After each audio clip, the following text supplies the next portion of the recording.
ओम उमा महेश्वराय नमः। ओम श्री विष्णुवे नमः। आप सभी का हमारे चैनल स्वास्तिक परिवार में हार्दिक स्वागत है। आज आश्विन मास की शरद पूर्णिमा पर आप सुनेंगे पूर्णिमा की व्रत कथा और आरती। 32 पूर्णिमा व्रत कथा। देवीदास की कथा। द्वापर युग में माता यशोदा ने श्री कृष्ण से संसार की स्त्रियों के लिए विधवा होने के भय से मुक्ति दिलाने वाले और सभी मनोकामनाएं पूर्ण करने वाले व्रत के विषय में पूछा। श्री कृष्ण ने उन्हें 32 पूर्णिमा के व्रत का महत्व बताया, जिसे सौभाग्य की प्राप्ति और भगवान शिव के प्रति भक्ति बढ़ाने वाला कहा गया है। श्री कृष्ण ने बताया कि इस व्रत को सबसे पहले कातिका नगरी के धनेश्वर नामक एक ब्राह्मण ने किया था। धनेश्वर और उनकी सुशील पत्नी के पास धन धान्य की कोई कमी नहीं थी, पर वे संतानहीनता के दुख से पीड़ित थे। एक दिन एक योगी ने उन्हें निसंतान होने के कारण पतित समझकर उनके घर की भिक्षा लेने से मना कर दिया। योगी की बात से दुखी होकर धनेश्वर ने पुत्र प्राप्ति का उपाय पूछा। योगी ने उन्हें चंडी की आराधना करने की सलाह दी। धनेश्वर ने वन में जाकर कठोर तप और उपवास किए। 16वें दिन चंडी ने स्वप्न में दर्शन देकर पुत्र होने का वरदान दिया, लेकिन साथ ही बताया कि वो पुत्र केवल 16 वर्ष की आयु में ही मृत्यु को प्राप्त हो जाएगा।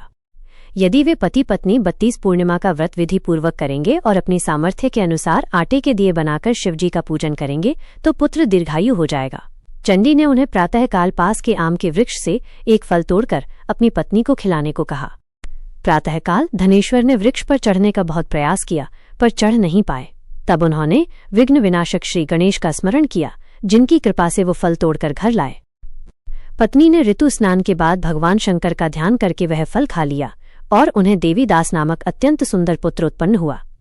देवीदास की माता ने दुर्गा जी की आज्ञा अनुसार उसके दीर्घायु के लिए 32 पूर्णिमा के व्रत रखना आरंभ कर दिया। 16वां वर्ष लगते ही माता पिता को पुत्र की मृत्यु की चिंता सताने लगी, इसलिए उन्होंने देवीदास को उसके मामा के साथ 1 वर्ष के लिए काशी में विद्या अध्ययन के लिए भेज दिया, पर यह बात किसी को नहीं बताई। माता पिता ने पुत्र के मंगल और दीर्घायु के लिए भगवती दुर्गा की आराधना और 32 पूर्णिमा के व्रत को पूरा किया। मार्ग में एक गांव में रात बिताते समय देवीदास के मामा ने धन के लालच में गांव के एक ब्राह्मण की कन्या के विवाह के लग्न के लिए देवीदास को वर बनने के लिए भेज दिया, क्योंकि असली वर को धनुर्वात हो गया था। विवाह संपन्न होने के बाद देवीदास ने अपनी अल्पायु की बात उस कन्या को बताई। कन्या दृढ़ विचारों वाली थी और उसने देवीदास को ही अपना पति स्वीकार किया। जाते समय देवीदास ने उसे एक अंगूठी और एक रुमाल दिया और अपने जीवन मरण का संकेत जानने के लिए एक पुष्प वाटिका बनाकर उसमें नवमल्लिका का पौधा सींचने को कहा। ये भी बताया कि जब फूल सूख जाएं तो समझना कि वो मर गया है, और जब फिर से हरे हो जाएं तो समझना कि वो जीवित है। काशी जाने के बाद जब कुछ समय बीता तो काल से प्रेरित होकर एक सर्प देवीदास को डसने आया, पर माता के 32 पूर्णिमा के व्रत के प्रभाव से वो उसे काट नहीं पाया। इसके बाद स्वयं काल ने आकर उसके प्राण हरने का प्रयत्न किया, जिससे देवीदास मूर्छित होकर पृथ्वी पर गिर गया। उसी समय माता पार्वती के साथ भगवान शंकर वहां आ गए। माता पार्वती की प्रार्थना पर भक्त वत्सल भगवान शिव ने देवीदास को पुनः प्राणदान दिया और काल को पीछे हटना पड़ा। उधर देवीदास की पत्नी ने जब पुष्प वाटिका के फूलों को मुरझाया देखा तो उसे दुख हुआ, पर शीघ्र ही जब वे फिर से हरे भरे हो गए तो वो जान गई कि उसका पति जीवित हो गया है। 16वां वर्ष व्यतीत होने पर देवीदास अपनी पत्नी और मामा के साथ घर लौटे। माता पिता ने अपने पुत्र और पुत्रवधू को हृदय से लगाया और बड़ा उत्सव मनाया। श्री कृष्ण ने कहा कि इस व्रत के प्रभाव से धनेश्वर पुत्रवान हुआ, और जो स्त्रियां ये व्रत करती हैं वे जन्म जन्मांतर में वैधव्य का दुख नहीं भोगती और सदैव सौभाग्यशाली रहती हैं। व्रत करने वाला अंत में शिवलोक को प्राप्त होता है। शरद पूर्णिमा की पौराणिक कथा। साहूकार की बेटियां।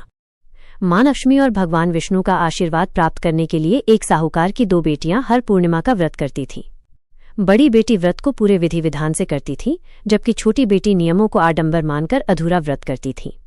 विवाह के बाद बड़ी बेटी को स्वस्थ संतान हुई, पर छोटी बेटी की संतान जन्म लेते ही दम तोड़ देती थी। 2-3 बार ऐसा होने पर उसने एक ब्राह्मण को बुलाकर अपनी व्यथा सुनाई। ब्राह्मण ने उसे पूर्णिमा का अधूरा व्रत करने के दोष के कारण ऐसा होने को बताया। छोटी बेटी ने विधि विधान से व्रत करने का निश्चय किया, पर पूर्णिमा आने से पहले ही उसने एक बेटे को जन्म दिया, जिसकी मृत्यु हो गई। उसने मृत बालक को एक चौकी पर लिटाकर कपड़े से ढक दिया और अपनी बड़ी बहन को उसी पर बैठने के लिए बुलाया। जैसे ही बड़ी बहन बैठने लगी, उसके लहंगे की किनारी बच्चे को छू गई और वो जीवित होकर रोने लगा। बड़ी बहन को क्रोध आया कि वो उस पर हत्या का दोष लगाना चाहती है। तब छोटी बहन ने उत्तर दिया कि ये तो पहले से ही मरा हुआ था और ये उसके तप और स्पर्श के कारण जीवित हुआ है। छोटी बहन ने इसके बाद व्रत किया और व्रत के महत्व का पूरे नगर में प्रचार किया। शरद पूर्णिमा पर महारास की कथा। आश्विन मास की पूर्णिमा को शरद पूर्णिमा या रास पूर्णिमा भी कहा जाता है। मान्यता है कि द्वापर युग में इसी रात को श्री कृष्ण ने राधा रानी और गोपियों के साथ महारास किया था।